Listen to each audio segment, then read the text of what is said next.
Welcome to the Carey Nieuwhof Leadership Podcast on YouTube. Before we jump into today's show, maybe you're a podcaster or a YouTuber or someone trying to gain influence online. And if you've ever struggled with that, make sure you check out my free mastermind called How to Build an Influential Online Presence. In it, I give you principles that cost next to nothing. It's a free mastermind. It's how I grew this from a hobby to over 25 million podcast downloads, which serve millions of leaders a year. I show you the principles. Check it out at influencekickstarter.com. And then sometimes the difference between you growing as a leader and not in your company or your church growing is whether you have the right staff. BELAY Solutions would love to help. I turn to them again and again for help with staffing, and they'll give you a free 20-minute consultation if you go to belaysolutions.com/Carey. You can check it out, get your free consultation, and at the end of today's podcast, they'll show you how to delegate more effectively to an expert from BELAY. Free tips from our friends at BELAY. So, thanks to their partnership in this episode. Now, let's dive in to today's conversation. Well, Jon and McRae, welcome to the podcast. Yeah, thanks for having us today. Thanks for having us. Yeah. So I want to get started in this place. You wrote a whole new book. And Jon, maybe this is a question more for you, but you released soundtracks. What was that? Was that in 2021? When did that 2021, yeah. I was like, what's the best time to release a book? And I thought, pandemic. That's perfect time. Perfect time to... People can get the bookstores so quickly. And your speaking tour was they're killer. out. There's a lot of foot traffic at malls and stuff. So I was just like, oh yeah, let's do it. Nobody's paranoid. At least it wasn't 2020. At that point, I remember they weren't even like printing books. We heard stories from publishers. Yeah. It's like, we're out of paper. It's like, what?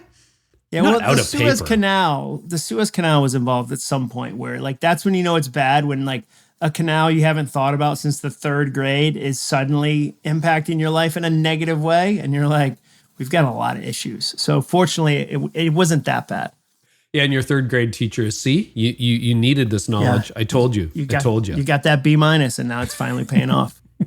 So, you know, what a lot of people do, just knowing the book industry as you do, is they would say, great, let's just hire a ghostwriter and do a kid's version or a teenage version of soundtracks.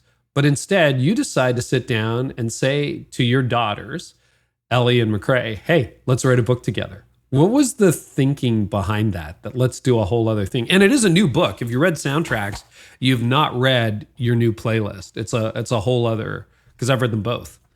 Well, I mean, I think the book came about because parents asked for it. I've always said it's better to meet a need than invent a need.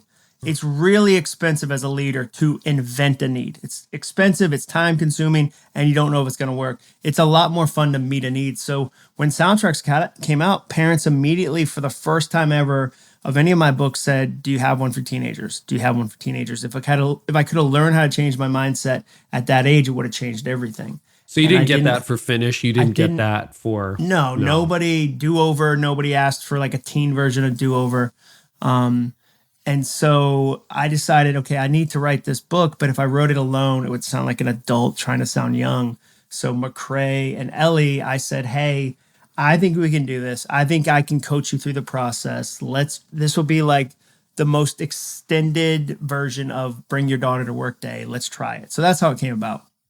McRae's nodding. Yeah. If my dad tried to write it, it would sound like an adult trying to sound like a teenager. You agree with that? Totally. He would be like, hey, what's dope? Like he would say crazy things. What's the Harry Styles joke? So it was a header. It was like big font, and it said, no offense to Harry Styles, but there's really more than one direction. Yeah, it was terrible. And she was like, Dad, this is horrible. This is horrific. A terrible dad joke. So Cray was kind of our dad joke police. She was like, I can't have any book that has my name on it be so full of dad jokes. So you were really the editor. You had to edit out all the embarrassing parts. Is that right? Yes. Yeah, well, and Cray, you would come in and go, Carey, some of how we wrote it, because I think the process is kind of interesting. Yeah. I would give them assignments and say, hey, here's the topic we're talking about in this chapter. What's a teen version of that? Help me understand, because I don't understand. And then McRae would go back and go, here's 15 things that a teenager is dealing with. And usually 13 of them were a surprise to me. Wow. Yeah. So, I mean, you guys really, I mean, you and your sister, Cray, you really wrote the book, right? Like most of it. Dad got involved at the beginning and the end. So talk about that process. I think it was you who said in the credits that you've always wanted to write a book.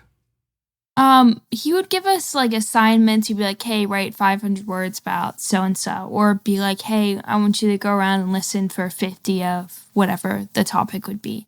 And then we'd like write it, and then he would help us like adapt it to more like book-y kind of writing. Cause I'm used to writing in the academic, like, oh, you need concrete details, blah, blah, blah. And he'd be like, paragraph break. And I'm like, whoa, it's a lot of paragraph breaks. They said, Dad, we need paragraphs. And I was like, single sentences. People have short attention spans. Lots of entries and exits to our thoughts. We got to go in, get out, like SWAT team kind of thing. Like you get in the window, you say a thought, you get back out. You get it, and So they were much more intro, 3 main points, conclusion. Which is, I guess, how you write for school, right? For your papers. It's interesting because when I started writing books, I had the same thought. I'm like, my English teachers are like coming out of retirement to rebel against my writing style, because I'm with you, Jon. Like everything's a paragraph, right? Well, you throw the rules out the window and go, how do I make this highly readable or highly fun versus, oh, I can't have a sentence end with a preposition. So I think you need to know the rules, but then I think you need to know them so you can break them. So that I've never had somebody say, I read your book, but I didn't like the grammar. That's not what they say. They say, I read your book, I found it helpful. Here's how it was helpful. So that, McRae's right. She did have to kind of suspend some of what she's taught because she's in that formal stage of learning. And I had to help them kind of expand from that. Well, it's interesting too, Jon, because I mean, I think you're seen as being pretty relevant. You're years away from even your 50th birthday, et cetera, et cetera. So a lot of leaders would say, yeah, Jon's pretty young, or young attitude, young heart, fun attitude. But there were definitely some generational differences that came up in the writing. What were some of the other generational differences you saw other than humor or style, McRae? He would just sometimes not know the terminology. So he'd say like the prom. It's like prom. Like you don't say the prom. Or just like the way you would structure stuff. I'm like, no one would say that way. Yeah, prom was our favorite example because I grew up going to the prom and I got invited to the prom and they were like, sounds like 1,000 years old. So I think like Carey, the other thing, they don't use capitalizations in text messaging. So every kid has their caps and their punctuation off. So like they're like, no, Dad, that's old fashioned. So if we pulled out, hey, this is what a text would sound like, we had to have that kind of conversation. So it was little things like that that stuck out to me. But then it was also, okay, McRae kind of briefly touched on this, what they would hear friends say. So I would say, hey, today we're talking about specific fears. And they would come back a week later and go, at the lunch table, these are 5 things 5 real people said. Because I think you can tell when a book has been written about a topic versus when it's been written by somebody who's in the trenches. And there's a difference. And so that was one of their lessons was, okay, Carey, in my new book, I mentioned a string of goals, and this is a book that comes out next fall. But one of them, I was like, declutter your attic, lose 5 pounds, make enough money that you can fly your parents back first class to Holland so they can see the Tulip Festival. That's something you did. And in the book, you can feel it. There's realness to it. So I kept having them go, okay, this feels general. Let's get real. What's real look like?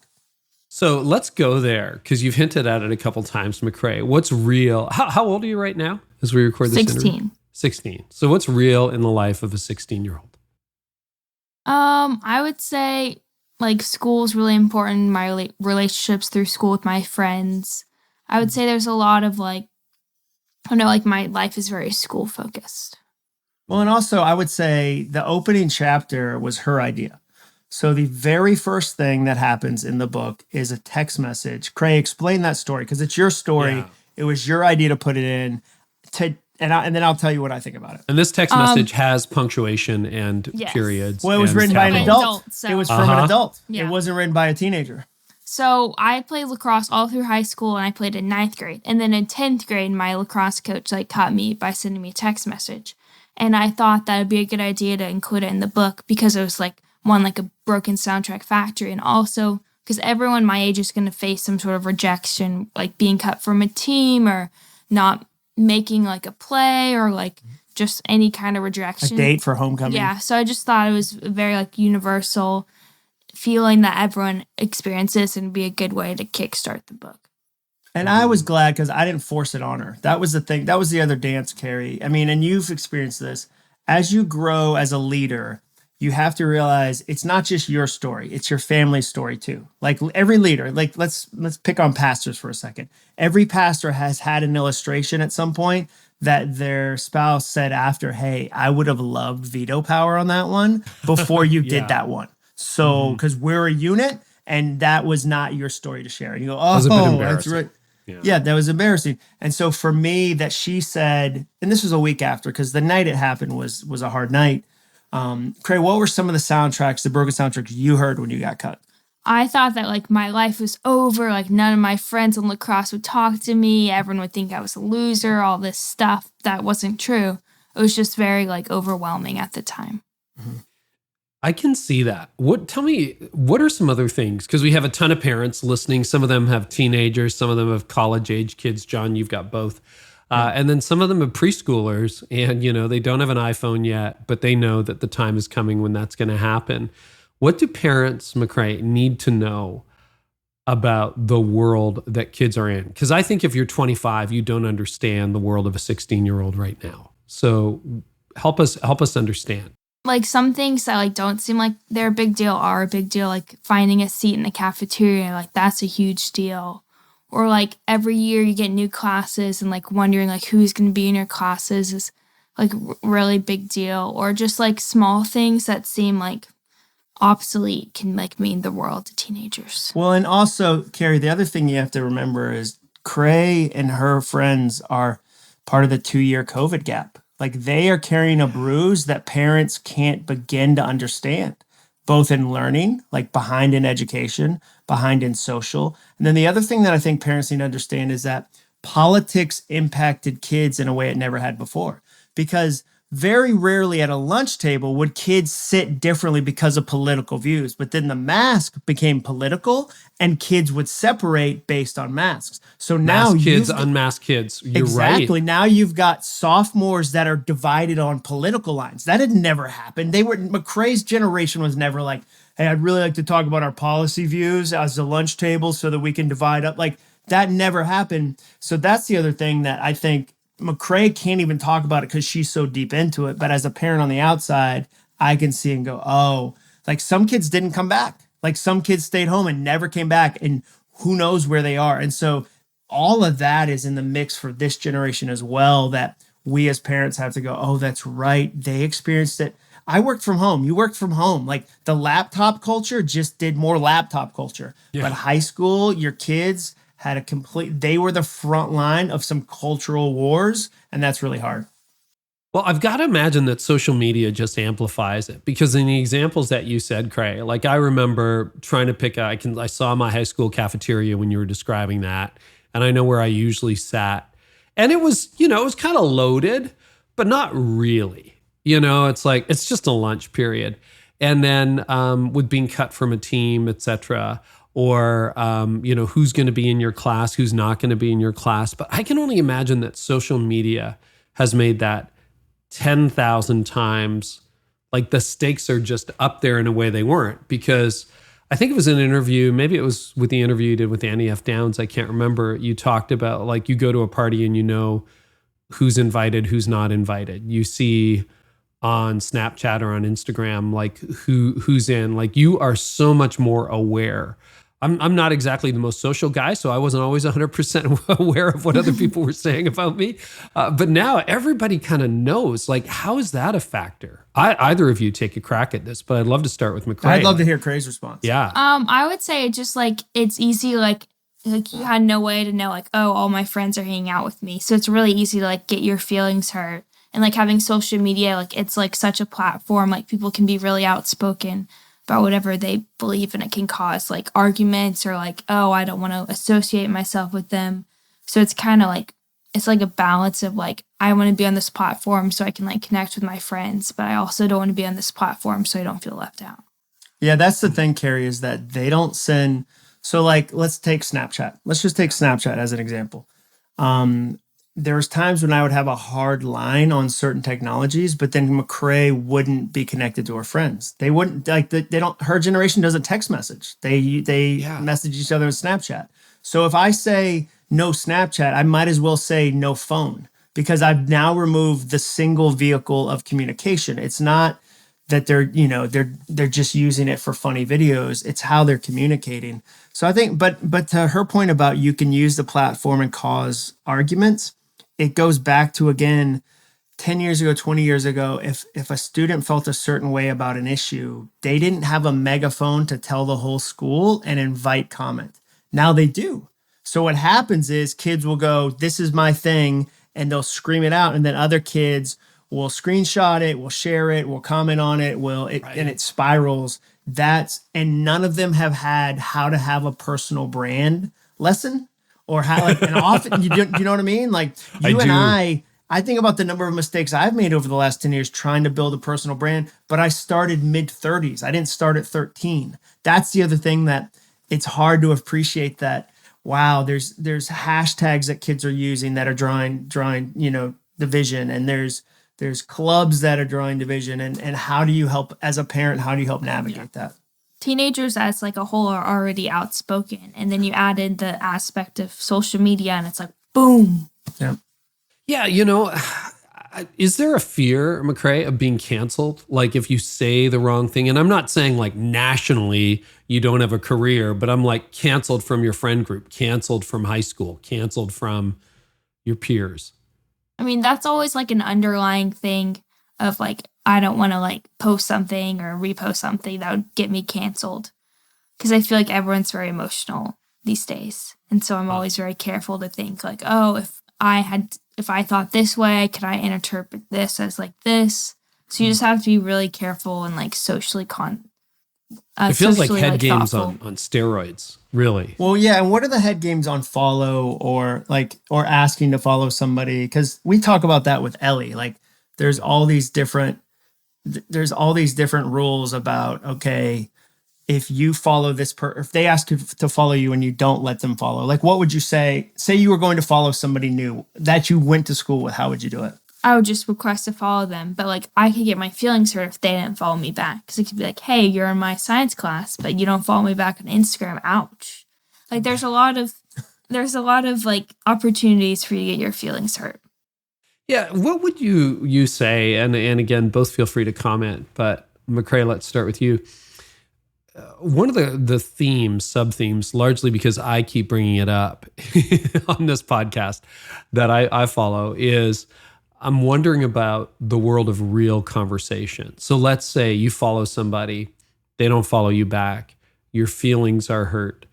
I don't care what year you were born in, that's an awkward conversation, right? Like it just is. It was awkward for your dad, it was awkward for me, awkward for your mom.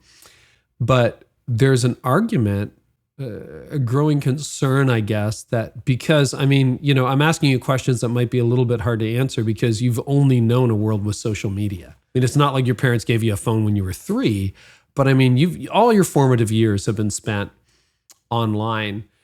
Do you find, and your parents are great at conversation, I've known them for a long time, but do you find it's really like the art of conversation with your friends, with your peers? It gets awkward to have those conversations in real life. You have to have them online, or you don't have them at all, and you just internalize those feelings, or like what goes on. So play out that scenario where somebody doesn't follow you. Is that something you would ever raise in person, or what do you do with those feelings? I would never bring it up because that'd be so awkward. Be like, hey, Phil, I know you're in my science class and we know each other, but like you don't follow me back on Instagram. Like, ouch. Like, why do you do that? I would never bring that up. No. But like something that can be kind of awkward is like when you know someone only through social media, like meeting them in person, because you're like, oh, I know you, but I don't know you. Like I know that like last summer you went to the Bahamas, but I don't actually know you. So sometimes that can be like a little like awkward, like 5 seconds while you're meeting them and being like, oh, I recognize you, but I've never met you before. But I wouldn't say like conversation is like halted because like all through like no one my age had phones to like middle school. So like we communicated all through elementary school and like learned those skills. Yeah, you had some of that. But I would say, Carey, what's interesting to me on this front is Ellie, my oldest daughter, just rushed a sorority and she had a great experience. She went Chi-O. They were awesome. But what I didn't understand was that the girls that were rushing had to kind of curate their Instagram because they were going to look as they were getting selected for sororities. One of the first things they did was go back through feeds. So there were kids eliminated based on their feeds. And so that's where you go, like, we know that happens job wise. Like we've all heard stories where you walk into a job interview and they have a stack of printed out Instagram photos or whatever, but that it's at the sorority level, like that's where you go. And then like one of my favorite, funniest things about Gen Z is promposals are big, like where they do this elaborate proposal. But what's funny to me is often the girl creates it and then gives it to the boy so that he can give it back to her and she can act surprised. So the girl, you're shaking you. She'll make the sign. Yeah, it's crazy. She'll make the sign, an elaborate sign that clearly no 16-year-old boy did a craft project and was like, I'd love to play Scrabble at homecoming. And it's got Scrabble, Pixit. Like they'll make it. They'll spend hours and hours, then give it to some clueless dude and be like, use this to propose to prom so that I can do a photo and be like, I can't believe he asked me to prom. Like, that's crazy, dude. You were rolling your eyes and shaking your head, McRae. Yeah. Not at your dad, but at the idea that girls are doing this for guys. What's your comment on that? I just think personally that the whole like promposal thing is like a little ridiculous. They're doing it for the gram, for the Instagram. I like it better like back in time when people would be like, hey, do you want to go to prom with me? And you just ask them and you don't have to update your Instagram story. I know it's like thoughtful. It's like thoughtful if like a guy were to make someone a sign, but having like a girl tell her friends what sign to make or like her making the whole sign kind of ruins the whole aspect of the sign. Well, and we had Ellie got asked to the prom and the guy made a sign and it was great. Like it wasn't elaborate and he actually made it. Ellie didn't make it. So it's not like they're all bad. It's just, it's a silly thing when you put extra pressure on women to go, hey, not only do you have to be all these other things that we put on you society-wise, you also have to make an amazing prom sign to give to a lazy boy who's then going to get credit for making, like, it's a weird thing, Carey. As a dad of daughters, it's like adolescence is an onion and every layer I peel, I'm like, that's weird. That's even weirder. And I think some of this is Gen Z and some of it is social media. Why Snapchat? I was surprised to find out how big that is. And really, so obviously, I think everybody's known nobody under 30 or 40 calls anybody anymore. Although I really enjoy my monthly phone call with your dad. That's like a lot of fun. Yeah, that's better than Snapchat. That would be a lot of snaps or whatever. So Jon and I, we connect about once a month by phone, which is awesome. I still like the phone. But we know nobody under 30 does that. We know, I did not know that people like teenagers don't text. So what are the go-to messaging platforms and how does that work? I would say a lot of people like text through Snapchat. Snapchat's like basically the messaging app for teenagers. Yeah. Or like I'll talk to people through like Instagram DMs sometimes. Because that's like a good way, like if I know someone but I don't like have their phone number. It's an easy way to communicate. I would say I text very few people. It's just kind of like, I don't know, it's like the old person method of like talking. It's like the Pony Express. It's like the Pony Express. Hey, hold on a second, Carey. Pause for a second. What's going on with the earphones? It's hurting my ear. It's hurting my ear. It's like too loud or something. Do we have to have headphones? Yeah, we need headphones. We can just listen to it on the You don't speaker. have to. Okay. Well, it's better, but you can pop them out if they're giving you trouble. It's hurting my I can ear. change the setting here. I don't want it to hurt we're fine. your We'll ear. turn it down on our end. Just keep it in your ear. It hurts. It's like the inside of my ear is like sore. I don't know. Is that better? Yeah, it's Do you want to switch ears? Loud? sure. No, it's not you, Carey. It's my ear. This is going to show up in IMDb. At the 23-minute mark of the conversation, they switched AirPods. Well, she was touching it 1,000. Just keep it in there. I just thought that was your hair. Nuts. She's driving me nuts. See, things parents notice. She kept turning it on and off, and it was Turning falling it on out. and off? Every time you touched it, it would turn off. Yes. Anything else about the world of social media that you think parents and leaders should know? Don't double post. Don't post more than one post on Instagram in a day? Sorry, Yeah. a day? Where did that rule come from? That is made up. It's just unsaid, unspoken. There's no, I got a brand to grow. I'm gonna Gary V the heck. You don't even know who that is, but I'm gonna have to post a lot. And this is just personal. What's personal? Yeah. Let's hear it. Like when you post in your story a lot, it's annoying. Like people that are constantly posting in their story. Like I get like the occasional thing, but like if you add like 7 things a day, it's annoying. I'm gonna go more than that. I'm just we're in trouble. I know, a lot of right, us in Carey? trouble right now. I Yeah. know. I'm doomed. If I look at it, I only got 3 things on my story. I'm like, I didn't even work today. That's so true. That's It's so crazy. Did I even do anything? So what are the social consequences? Like, let's say you post twice a day on your Instagram and you do 5 stories. What happens? It's just like nothing's gonna like monster's gonna come after you. People will just be like, oh, that's kind of annoying. Like no one's gonna say anything. It's But what just- would they think? Yeah. What would they think? Like you're full of yourself? Like No, it's just like you're breaking the social norm. Like you post like once a day. But like it's okay if you have like 5 things in your stories every now and then. It's just like if you post excessively every single day, people are like, But Carey, there is like we talked about this in the book.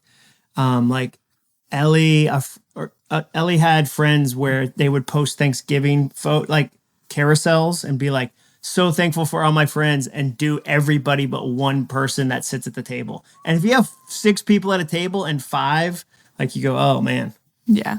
yeah. So you become the excluded.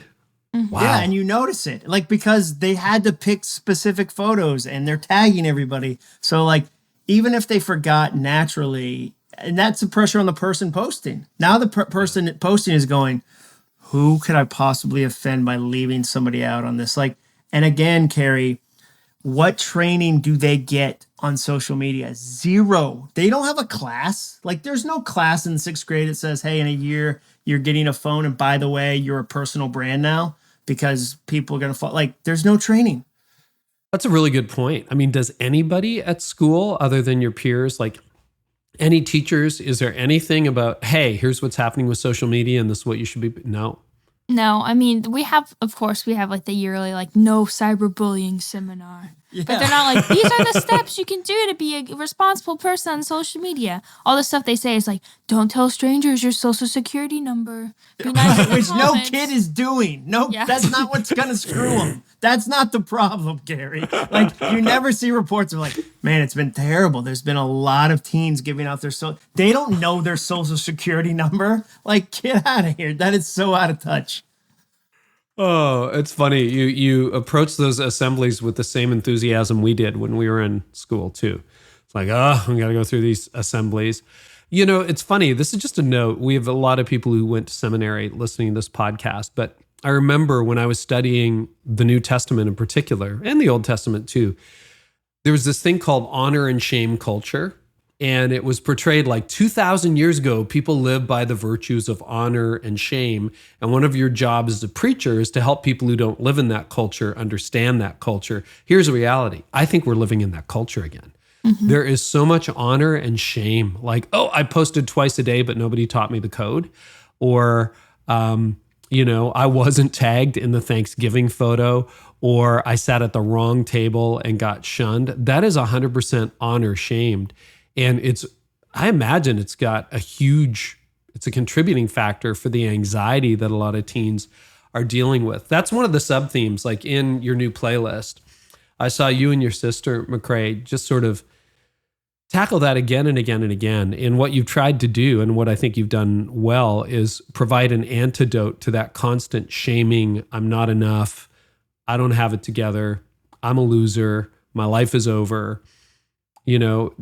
Talk about some of the antidotes, some of the what's the word I'm looking for? Some of the remedies for that. Like what's kept you grounded? Because you really strike me in your writing and the time that we spent together as you and your sister are both pretty grounded in reality. I probably I would say like a big thing is like realizing the ultimatums you may feel aren't true. Like a big one in we talked about in the book is enough is a myth, because you feel like I'm never going to be pretty enough. I'm never going to be smart enough. I won't be happy enough. And like, or like, I'll always feel this way, or I'll always not have friends, or I'll never fit in. There's lots of like, people just say those. Like when I was doing research for the book, I would just listen and people would always say like, oh, I'm never going to pass this class. And like realizing like the ultimatums in your life, they're never going to be true. So you just have to realize that like, I may feel this way today, but like tomorrow's a new day. And like realizing that like the ultimatums are lying to you. And I would say one thing that Cray wrote about was kind of her acronym JEEPS, JEEPS. Cray, do you want to explain that? That was really powerful, actually. It was like turn down techniques for stress, and it was J is Jesus, E is exercise, E is eat, P is people, S is sleep. And it's just like a way like, oh, if I'm feeling stressed about something, maybe I need to exercise or spend time with friends or go to bed early. And it's like finding what works for you, because like some people are like, oh, I hate going to bed early, unlike myself, or like, oh, spending time with people is draining. So it's just gotta like, you gotta learn what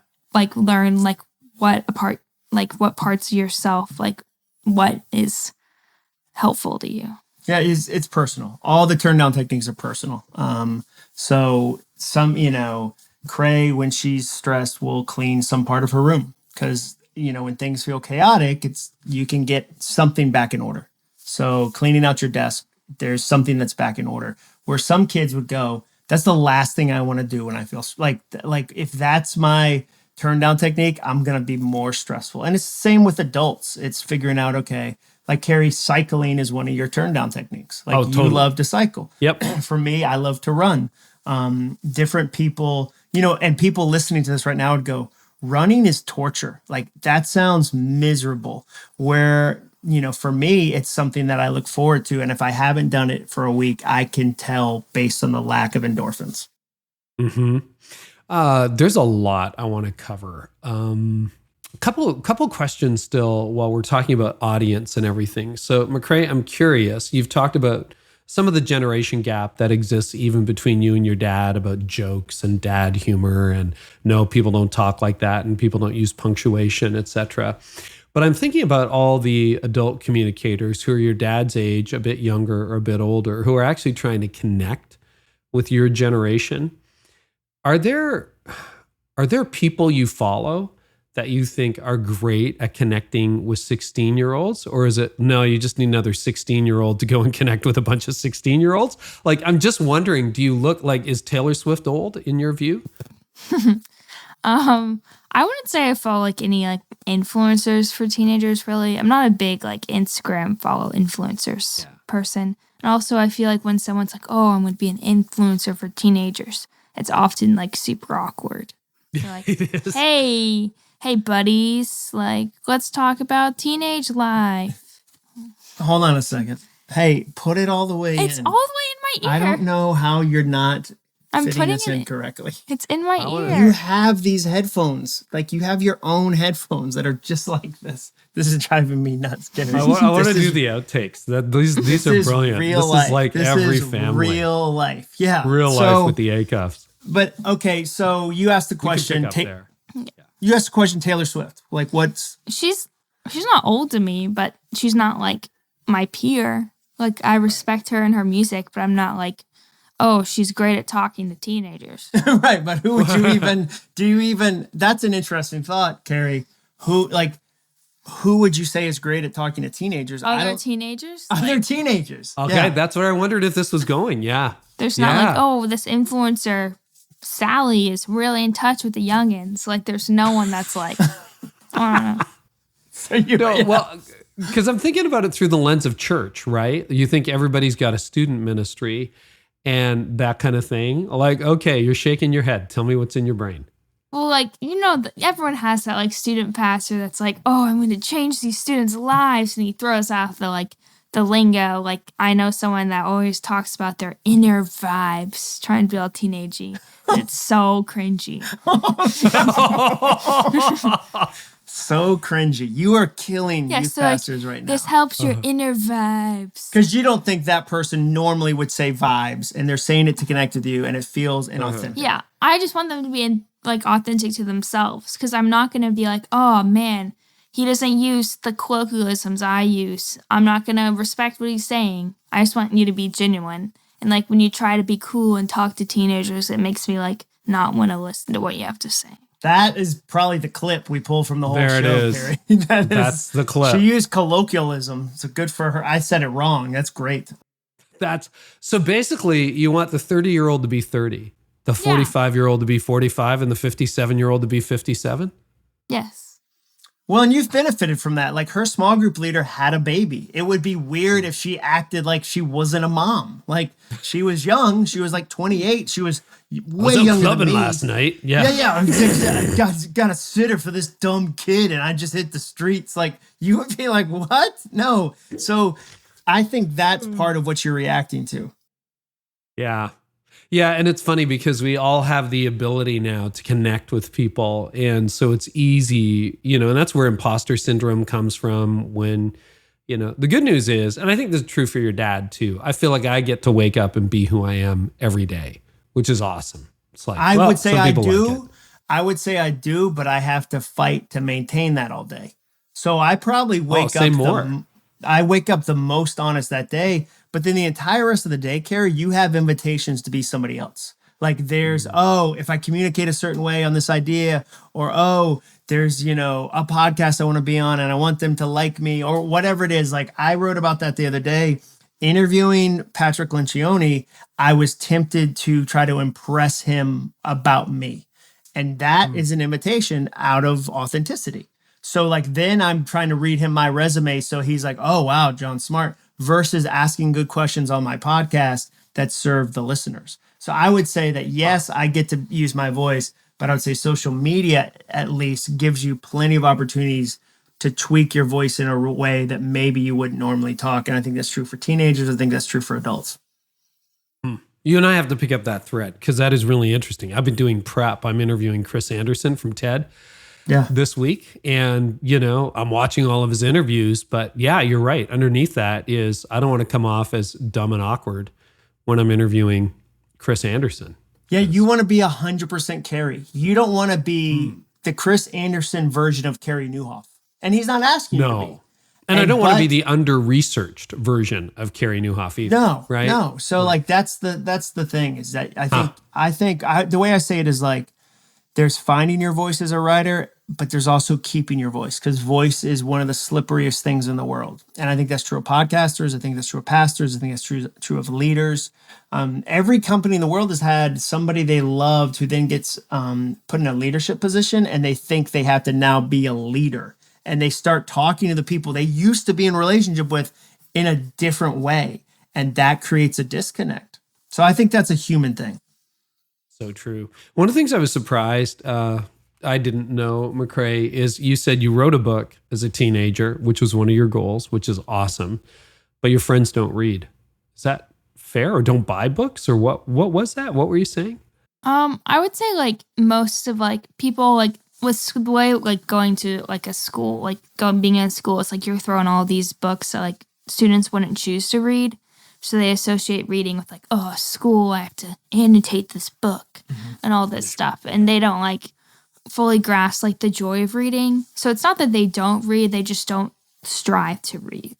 And I would say that part of it is going, okay, how does a parent read this book first? Because that's my goal. I've said to every parent that I can talk to, and it's been fun. We had a principal buy 140 copies the other day.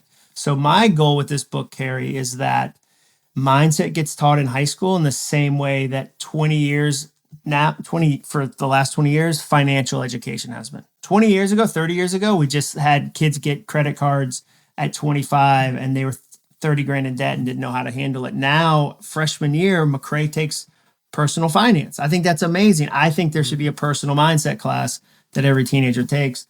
But we know that a parent's going to read it and hopefully read it first and go, oh, wow, this creates a conversation for me, because the joke I sometimes do is no husband has ever read a book that a wife got him after hearing a sermon. There's not a husband in the world that the wife said, hey, I heard a sermon on rage. It reminded me of you. Here's the book. And slides it to him on his nightstand. He's like, oh, thanks. Like, that dude is never reading that book. And so we want this book to be given to a teenager in the smartest, kindest way. And I think that way is the parent reads it. It's a short read.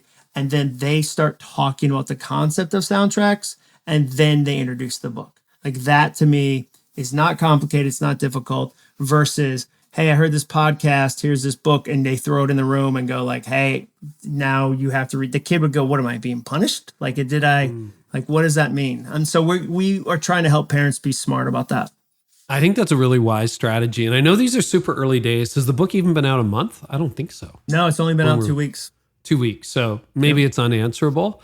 But I would love to know, McRae, what do you think the best way is to get this message, which I think is really important, out to your peers? Like, if you could wave a magic wand, do a TED Talk, start a podcast, Snapchat, Instagram, like, what is the best way to get the message out to your friends? Ultimately, it's going to be the parents that buy the book, because I can't think of the last time personally that like I purchased a book. Like, I mean, I'll go to a bookstore with him, but I'm never like, oh, I see this Amazon book, I'm going to buy it. But I think it would be a good idea to like parents to incentivize like the book, like, hey, you read this, here's $20. Or like, if I say someone read it, they could recommend it. Because like if someone recommends a book to me, I'm like, oh yeah, I'll read it. But if it's just some like random book, I'm not going to be like, oh, maybe I'll read that. Yeah, friend to friend, I've seen you read books. And then we've already had people, Carey, it's only been out for 2 weeks. Parents are posting a picture with a $20 bill at the back of the book, which was a joke we made in the book. But it's also like, if, you know, parents don't go to work expecting to do it for free. So if you were like, hey, I think this is important, I think this mindset will help you. We all, like, Jenny and I incentivized McRae and Ellie to read. Like, one summer, we paid them X amount of dollars to read 15 different books that we didn't think they were reading in high school. And it was such a joy for me as a parent to see them at the neighborhood pool. Every other kid's on TikTok. McRae is reading, you know, Scarlet Letter, or My Antonia, or, you know, Count of Monte Cristo, or, you know, some C.S. Lewis. Like, and it wasn't that I just gave them a good pep talk and was like, you got to discover the joy of reading. Like, that's not realistic. Instead, we incentivize the type of behavior we would like for them to have. And then they kind of fell in love with that. And so that's we would love to see that. Yeah. How did that feel for you? Were you grateful for that, McRae? Are you glad you read those books? Yeah. Maybe not Scarlet Letter. Just kidding. Well, and they could I haven't quit read a that book. one either. Oh, They could quit a book. They both quit Catch-22. it was so confusing. Like, I was lost. I thought it was hilarious when I read it out of college, but McRae was at the neighborhood pool with like just this frown on I his was like, face. what is going on? What is going on? So we gave them the freedom to go, I'm out on this Yeah. one. Ellie quit Scarlet Letter. Did you finish Scarlet Letter? Yes, I did. Nice. Good It for was you. real page turner. Yeah, but was it you that said that about Taylor Swift? Oh, or Ellie, I think. One of them read it and was like, wait a second, there's a Taylor Swift lyric where she mentions the Scarlet She's Letter. like, where are Scarlet Letters? Where's Scarlet Letter? She's like, is this from this? We were like, yes, that's like Taylor Swift didn't write that initial line in a song about a boy that dumped her. That's actually from a work of like literary. Yeah. Or like fiction. in one of her lyrics, she makes a reference to like the Tale of Two Cities, best of times, worst of times. I'm like, oh, she stole that from Charles Dickens. Exactly. Did. It's the opening line. You didn't even have to read to page 2 on that one. Yeah. To that get one, that. you get that one early. You get that one early. No, I think that's a really good, you know, if I was reparenting, which I'm not, but we could go back 15 years, I would probably pay my kids to read certain books. I think that's a great, because you pay them to mow the lawn, wash the car. Why wouldn't you? Yeah, exactly. And what's pay them going to read a serve book? them long term? Like washing the car, or because the ACT, at least here in America, the ACT is one of our big standardized tests, and it's mostly reading. So I can see, I don't have to guess the thread between getting them to read and them doing really well on one of the most important tests they'll take in high school. So, and that's the other thing with parenting is, Carey, we always encourage parents to be creative. Like be creative with your kids. Like that doesn't mean you have to be silly. It doesn't mean you have to be whimsical if you're not a whimsical person, whatever. But try to be creative. Like, try to get involved that way. And social media, we talked a lot about the negatives, but one of the positives is Cray sends me funny videos on Instagram. Ellie sends me funny, like that's part of our interaction. Ellie's at school right now. Carey, a lot of people, a lot of parents are loving the Be Real social media platform. I don't know if you've used that one yet. I just joined it the other day. Because you can see what your kid is doing at college. So I've had so many parents go, I love it because on a random Tuesday at 1:30 p.m., I can say, oh, there's my daughter out on the quad, or there's my son in the cafeteria. And so I think even though there's a lot of dangers, there's also a lot of really neat connection that I know that we've benefited from. Yeah. What are the upsides of social for you, McRae? I would say like friends that like I may have met at camp or like have moved away. It's like really easy for me to stay in touch with them. I can be like, oh, look, there's them at the beach or whatever. And so it's like a cool way to like, if I didn't have any sort of social media, I'm not going to like individually text and reach out to all these people. But it's like a nice way to keep in contact. Yeah, you wouldn't write letters. She wouldn't the friend who moved to the Outer Banks, like you wouldn't. No. Like you wouldn't write them like be like, Dad, I need a stamp. And for Sarah. Yeah, exactly. So I think that's one of them. What are some other benefits for you with social media? I would just say like it's a great way to communicate. It's like you can be really creative. It's like you can learn new things. Like we just had dinner from like an Instagram recipe. Yeah. It's like a really cool way to like communicate. Yeah, we did. Your mom made this amazing pasta meal, and we were like, where'd you get this recipe? And she was like, Instagram. And we were like, for the win, like way to go, Instagram. And also McRae has an art account. Like she has her personal account, but then she also has an art account where she shares works of art she's doing. So I think that's great practice as a kid to go, I'm going to spend a couple years building up something I'm passionate about and understand what does it look like to share that with an audience. That's a great practice. It seems to me, listening to different interviews you've done with Ellie and McRae and, knowing you as I have, Jon, you guys have a pretty healthy family vibe. I'm sure you have your moments. Maybe AirPods get in the way from time to time. We fought about headphones this entire podcast. Listen to the outtakes because that's as real as it gets. Well, we may put them at the end. I don't know. Yeah, but okay, go ahead, McRae. You're very expressive. I like that. A lot of the podcasts we've been on is like, oh, you guys are the perfect family. You've written a book together. I bet you just are they British in this story? Sit down and talk about mindset at the dinner table. And like, they have kind of an unrealistic expectation of what our family life is like. Yeah, because our family life is real. Yeah. Like, there's arguments, there's disagreements. People get grounded. Like what did you disagree with over the book? Well, this is a lot of the dad jokes he tried to slide in. Mm-hmm. Some of the vocabulary, but this is just kind of like a tidbit. Like when we first got the cover art, it was like Jon Acuff with Ellie and McRae. They didn't like the font. We're like, hey, like I wrote this book. Why am I in 0.4 font? Yeah, that's true. So, and I didn't design the cover. I'm like, do something about it. So that was funny. We did get an argument. We got an argument over that. But also, Carey, there was, for me as a dad going, okay, I don't want to tell any stories. That McRae's still in high school. So like you had to be smart about, okay, like, could this be misinterpreted by somebody? Is this a story that won't serve you well as a junior in high school? Like she's still in the high school. So we tried to make sure that it was full and vulnerable and honest, but also recognizing she's a 16-year-old girl. So what does that, how does that look like for her to create, in the same way that if you worked at a company and then wrote a book about working at companies, you wouldn't be like, there's a guy named Jeff. I hate that guy. And then like Jeff would be like, Carey, what are you doing? Like you never told me. Uh-huh. You never told me. I saw your book and I had no idea. So I think we tried to be careful with that. But Carey, I think, Jenny's not on this podcast, but so much of this starts with conversations Jenny and I have where we do like, Cray, what are some of our family soundtracks, would you say? We would say like Early is on Time.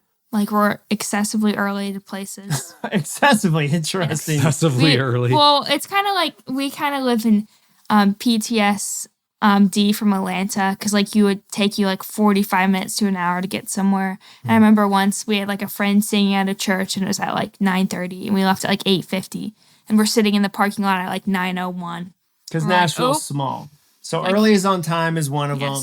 What about middle campers? Don't be a middle camper. Like in campsites, there's like campsite, and then there's one in the middle where it's like the people that show up late with 37 kids that ride like bikes at 6 a.m. and never set up their tent. And a loop at a campsite, Carey, there's the loop on the lake. And then, there's 20 sites that are on the water. And then in the middle, which is like essentially a parking lot, is a middle campsite with no access to water, no view.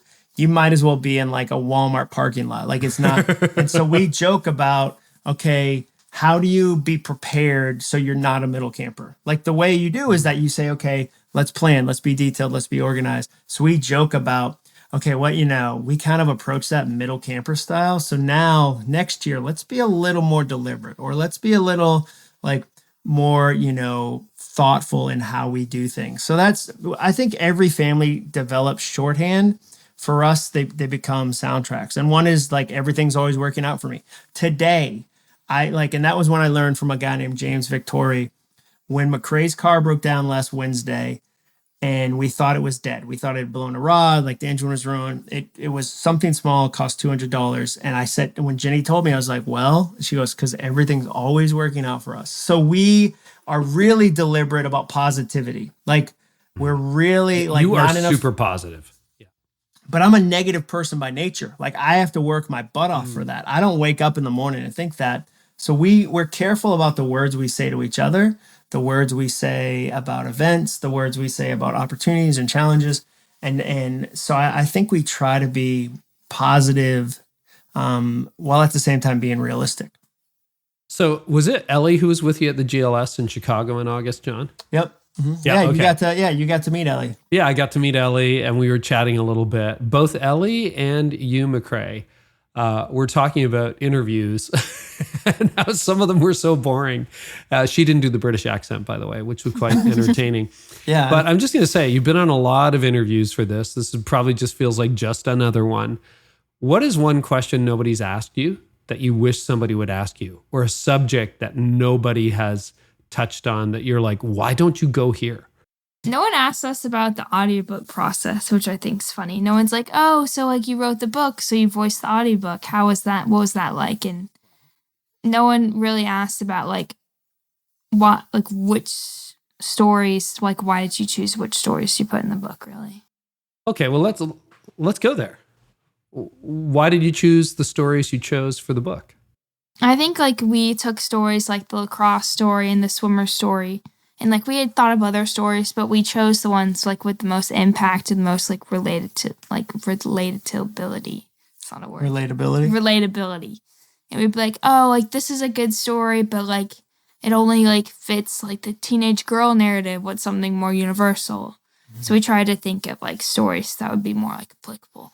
Yeah, I think they learned about balancing for an audience. So going, how do we write a book that's not just for teenage girls, but it's for teenagers? How do we write a book that goes from preteen all the way up to first year or second year of college? Like, what does it look like for us to address things for a wide audience? And then the audiobook process, if you listen to the audiobook, I'm in it maybe 20 minutes of probably 5 hours. And so it was McRae, it was Ellie. I think what they learned too, Carey, was what I learned from the process was that the thing I think about the most was that teenagers and even kids as young as 9 think it's too late. They already think it's too late for them. Because Ellie told me that when she was 9, I didn't know this, she tried out for the swim team and she felt it was too late to do swim because everybody else had been doing it since they were 5. So the idea, I know that you and I meet people every day that go, Carey, I'd love to start a podcast, but it's too late. And you go, well, I mean, if you're breathing, it's not too late. We know that. But I had no idea that there's a 9-year-old out there that goes, it's too late for me. So that's what I learned. I think what they learned is kind of the behind the scenes of serving an audience, of creating content, of, structuring an idea, and then also all the work that goes into it, that there are podcasts, that there are meetings about covers, that we signed 2,000 book plates. And so we signed that's a lot of book plates. That was a task they had to do. So I think that they got to learn a lot of the process that goes into creating a message. What did you love about? Oh, go ahead. No, go, John. I was just going to say what's fun is that they're already getting speaking requests. So we did a book signing event together and they're already starting to get speaking requests, which I think is super fun. I'm not going to put any pressure on that. Like if they want to do it, awesome. If they don't want to do it, awesome. But I think that's kind of neat. But what question are you going to ask, Carey? I was going to ask about the audiobook process. It was so challenging because you're just in this little bitty silent room and you can hear yourself in these headphones and like you think you say words regularly and then you say Netflix over and over. Or there's a guy in our book named Bocelli and for some reason I thought it was Brocelli. So she said Brocelli That's like a better 15 name. times. Yeah. Like it was. And then you had to like overdub? Yeah. Or redo and then it? I had to keep doing it. And then we had to cut out like in this one part you name like the longest Norwegian town name. I'm like, I can't. Yeah, we That's did a 37 letters. We did a joke with like that every kid feels a certain way. And then I named a bunch of towns in this joke. And then I looked up the longest town name in Norway, which was just like 47 consonants. Just absurd. And so I put that in the book and then it fell on McRae. And I was like, and so we edited that. Like we just cut that. I was like, that is no. Because we were going to be in there for like an hour trying to say. No, it wouldn't have been worth it. The ROI, they learned about ROI. In a moment like that, you do the ROI and go, that joke's not going to earn us any more money. So it's out. It's out. It's going to cost us a lot of time. Not going to help anybody. Get it out. All right. This is your opportunity before we wrap up. Anything else that nobody has asked you about? This is the podcast where you can say it, McRae. Doesn't have to be boring. I don't know. I think we What's your favorite symbol?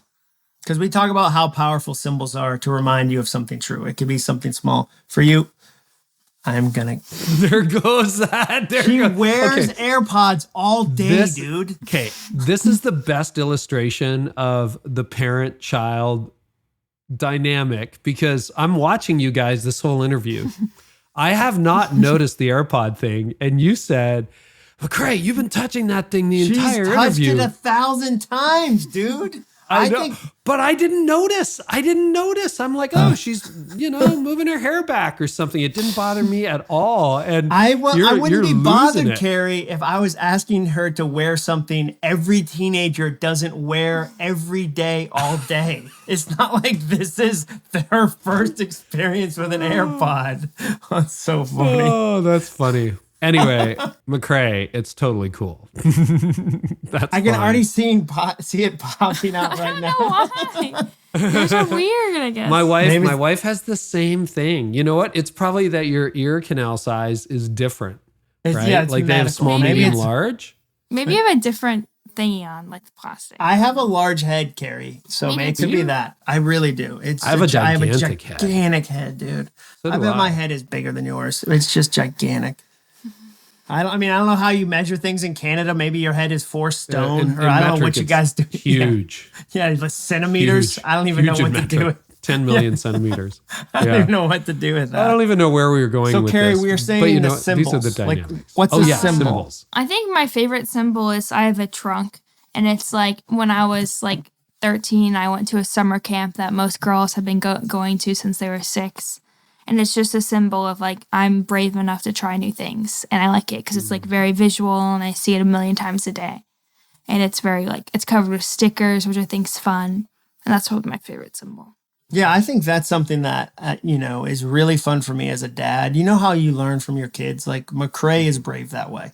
Like, because there's a lot of kids to the too late. We just said too late. So this is full circle. There's a lot of kids that would have said, it's too late to go to this camp. Everybody starts in kindergarten, and I'm not going to go in 6th grade, 7th grade, 8th grade, whatever. Mm-hmm. And McRae is a throw herself in kind of kid. And I, as a dad, that encourages me to be brave. So I get to watch her go, oh, think of how many times adults don't try new things. Like, or we are resistant to change, where you think about your kid going, I'll go sleep in North Carolina in the woods in the camp for 2 weeks with people I've never met. Like, that's amazing. The joke we always do, which you could probably do yourself because you've heard me do it so many times, is that we ask kids to be braver than we are, and that we drop them off at 7 in a field and go, there's your new soccer coach. Here's your new sport you've never played. Go on, go do it. Where if my wife says to me, hey, do you want to go to a dinner party? I'm like, who's going to be there? Which Who's of my gonna be friends are there? going to be there? How When long can are we we going to leave? stay? When can we leave? Will they have a dog I can pet? Like, that's a dinner party. And the other thing I say is like, kids, if you think about school, their boss changes every year. Their responsibilities change. Their job changes every year. You've never had a 12-month period in your life, Carey, where you got a new boss, a new job, 12 years in a row. And so I think as a parent, if you can reframe it that way, it gives you empathy. It gives you patience. It also gives you inspiration of like, look how brave my kids are being. So like when McRae got cut from lacrosse, she didn't stop. She just tried cross country. She joined the cross country team. Like, so that's fun for me. And I've joked about her AirPod coming out, but at the end of the day, Cray is incredibly brave and incredibly willing to throw herself into stuff. And I think that comes through in the book. I don't know what the stats are, but the number of 16-year-olds who have written and published a book, really, really small. That's got to be 0.001%. Yeah. So congratulations. Thank you. I'm really excited for you. And Thanks, the whole Carey. AirPod thing just made it real, I guess, at the end of the day, didn't it? Yeah, Just you're a going real to have family. to, your editor can decide which of those, because there's probably 4. I think some of it's Like, going to have to stay in. the funniest one will, maybe the last one will have The to last stay. one will stay in, but we got to leave a little funniest- bit of the wrangling. Yeah, but you your know. your reviews on this episode are gonna be like, that guy's so mean about AirPods. I promise you. See, it was funny because Okay. what parent hasn't been there and what kid, because you started, McRae, talking about your dad jokes, John's dad jokes aren't funny and this didn't work out and that didn't work out. So you know what? You're keeping it real, and I have lots of friends in England, lots of UK listeners, but we'll keep the British accent for the next one, okay? Yep. Thanks for being real. Please. Thanks for showing up as the real Acuffs. And congratulations on a book. Last thing, just to encourage you, McRae, if you got those speaking requests and they're in front of high school or youth groups or students or all that, I wonder if that's going to be one of the best ways that you can bring this message to your friends, to your generation. And I think when you get up there and you talk about it with your real life, that'll be really, really compelling. Thanks. Yeah. Teenagers want to listen to teenagers. Yeah, what did she say tonight? She said teenager, like you said, who are the teen voices you'd like to hear from? And she said other teenagers. And we were both like, ruh-roh. Okay. Okay. Well, expect a lot of invites after this. So we so appreciate it. Hey, people want to find the book. It's available. It's a major publisher. It's Baker. So it's everywhere books are sold. But where can they find you? We know on Snapchat, but Yeah. you don't want 10,000 No. requests They can go to- from like, no, you don't want that. You don't want people to follow you on Instagram. They But could there must be a go- website for the book. Yeah, acuff.me/playlist. So ACUFF. And they can follow you, John. Yeah, they can You'll follow. find them. I'm easy to find. But You're easy to follow. acuff.me/playlist is where you can go read the first 2 chapters for free. And I have a podcast called All It Takes Is a Goal, where I interview people about the goals they're working on. Such a great podcast. Thanks, Carey. Yeah. And that's another one too, Hey, okay, one more bonus round. This is it. School night. You started a podcast. I remember we talked about that at the time, and then it didn't go the way you wanted. And you could have easily said too late, but then you launched All It Takes Is a Goal, and it's exploded, dude. Like, way to go. Yeah, well, I mean, my first one was terrible, as your first anything should be terrible. So like that's what we put that in the new book, that be brave enough to be bad at something new. So I think, yeah, the first podcast, and I, one of the things I say is it'll be a success or a story. So it'll either win or I'll get a story. And so I got a story out of the first podcast. Like I didn't have a mic, Carey. I would just like record, and I'd have friends very lovingly say, they'd email me like, hey buddy, you ever think about like buying a mic? I think I was one of those friends. Yeah, maybe? exactly. Yeah. Like, who would try to be that. I like- remember like, that. I'm "Hey, like, I need to go buddy." buy John a mic. Yeah, like, I'd be like, what are you talking about? I'm just going to scream into my laptop and hope that magically gets fixed on the podcast. And so, yeah, for me, I mean, that's one of those things. I love looking ahead to you and your podcast and what you've done. And that's why we talk once a month, because we really enjoy each other and we really get to learn from each other. And there's not a million people that have written a 16-year-old book. There's not a million people that I go, man, I want to figure that out. The thing I say about you, Carey, and the thing I say about leaders I look up to is that fruit is loud. When you find somebody, you go, okay, do they have the kind of life I want to have, the type of marriage, the type of business, type of leadership? And you'll be able to tell because fruit is loud. the fruit of their life will be loud. And so for me, that's what's fun. I know I can bring my daughter on a podcast like this because you're going to be a kind, gracious, prepared host who loves my family. And I can look at you and go, you and Tony have the kind of relationship I want. You have the kind of relationship with your kids 10 years ahead of me. Like, fruit is loud. Well, and I got to say, McRae, too, when I've talked to you, when I read the book, when I've heard you on other podcasts, I'm like, oh, man, I've got goals now, too, for my family. My kids are but a decade older than you and your sister are. But I'll tell you, it's fantastic. So you got a good thing going. And thanks for sharing with lots and lots of leaders today. Really appreciate it. Thank you for having us. Oh, you're welcome.